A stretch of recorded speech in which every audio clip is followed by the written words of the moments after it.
was really into detective novels. I loved noticing the little details and seemingly unrelated things that all made sense in the end. Mystery always consumed me, and I would not put the book down until I got to the answer. Mystery since then has become somewhat of a sore spot. Memories that once were there are now blank. They feel cold like Soviet expeditions to Antarctica, like a science station set at the end of the earth. Maybe in another life I didn't break myself trying to immigrate to another country. Maybe in another life my brain doesn't feel like it's split into painful clusters of experiences, each confusing in its own way, each escaping me faster than I could ever run, faster than I could ever imagine. I remember the kitchen at my cabin, an old wooden shack with a front porch almost always occupied by geckos soaking in the sun, or in the nightfall, buzzing with mosquitoes, cicadas, and moths. I'm hanging out on one of the plastic chairs right outside the kitchen window. There's a disheveled dollhouse beside me and rusty bikes shoved in the corner. I hear gentle thumps coming from the flickering kitchen lamp. A moth with big white wings keeps crashing its body over and over again into the waxy stained glass, desperately trying to get through.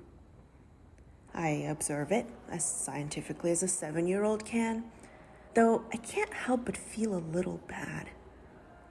I realize I never should have read the detective novels and never should have gotten into the chase. Because I can't quite remember what's underneath the staircase in my house.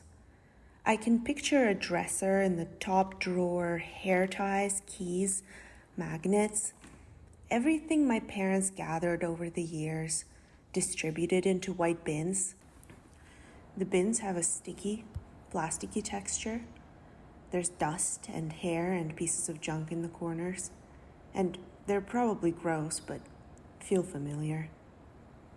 Because of the ruthless sun on a summer day, hanging out on the river, and I'm 12 and embarrassed of everything, overheated and developing a slow, gnawing migraine.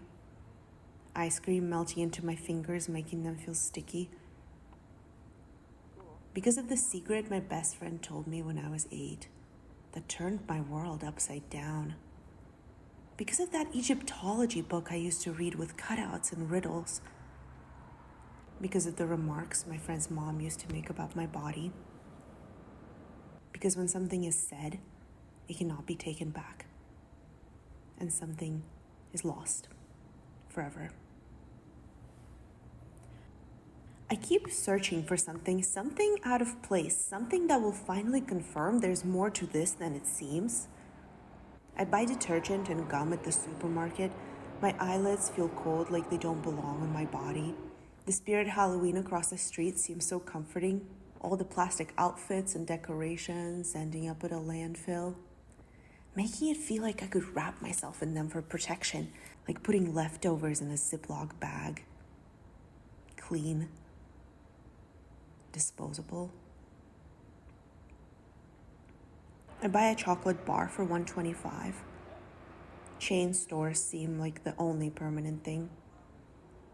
I know that when I walk in, the walls will not fall on top of my head and the floor won't crumble beneath me. I rely on the bright colors of the logos, on the neatly designed flyers that ask if your house is ready for the holidays, and the shopping carts with broken wheels. There seems to be no feeling behind it, having to live on your own, coming up with ways to feel protected, having a car as the plastic wrap, a health insurance plan as the tinfoil, and somehow I'm no longer scared, like a burger placed in the to-go bag. What happens if I get too sick one day?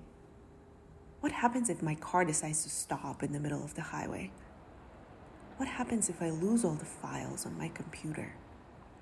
The edge of the canyon is so easy to slip on and fall into the all-consuming red sun, being pulled by gravity closer and closer to the center, like a spaceship on an unlucky trajectory, and my Ziploc bag is melting into my skin and the tinfoil starts to burn. What if I'm put in the microwave?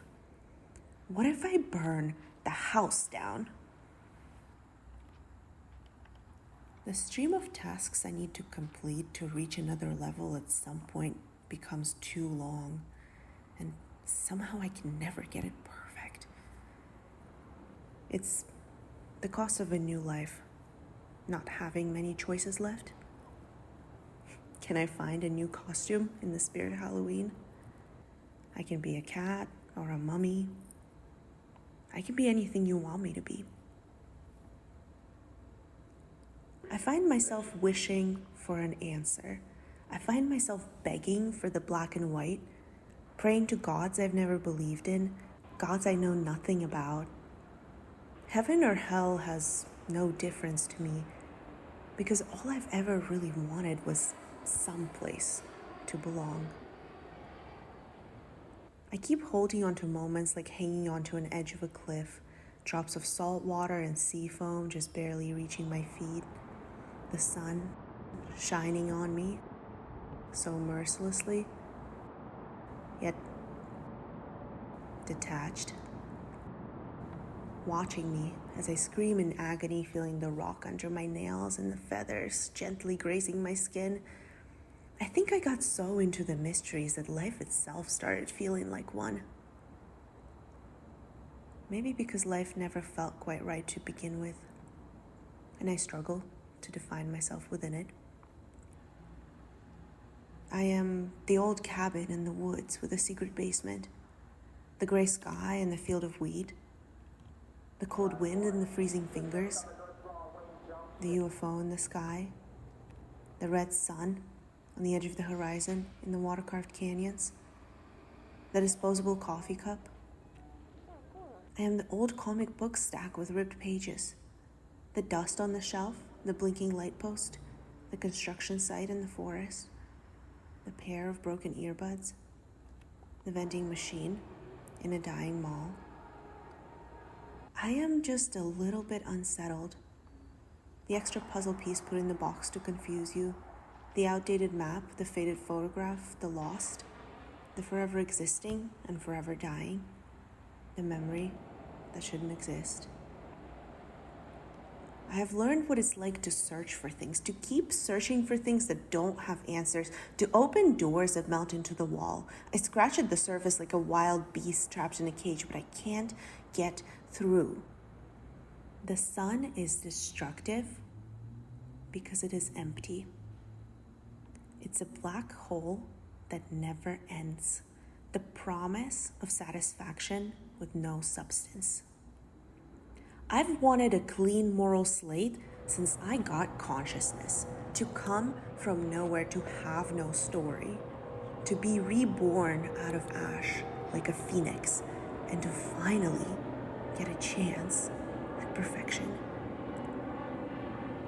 I keep telling myself something is broken inside of me. I keep thinking there's a little gear that isn't turning properly, something out of order, something sinister and dead. But I've been coming to realize maybe wishing so badly for something to be broken just gives me hope that there's something to fix. And maybe the acceptance that this just might be it, that I am whole, is scarier to admit than I realized. Because if this really is true, I will have to let go of the mystery plot and of the constant chase. I will have to let go of the fantasy of what could have been. Even if that means the sun will greet me like Icarus, chew me and swallow me whole.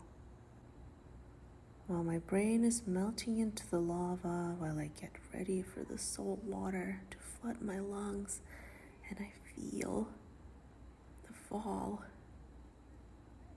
while I acknowledge the final moments of my so-called existence, I'll try to catch sight of the others. stood before the all-consuming red sun and actually got to fly.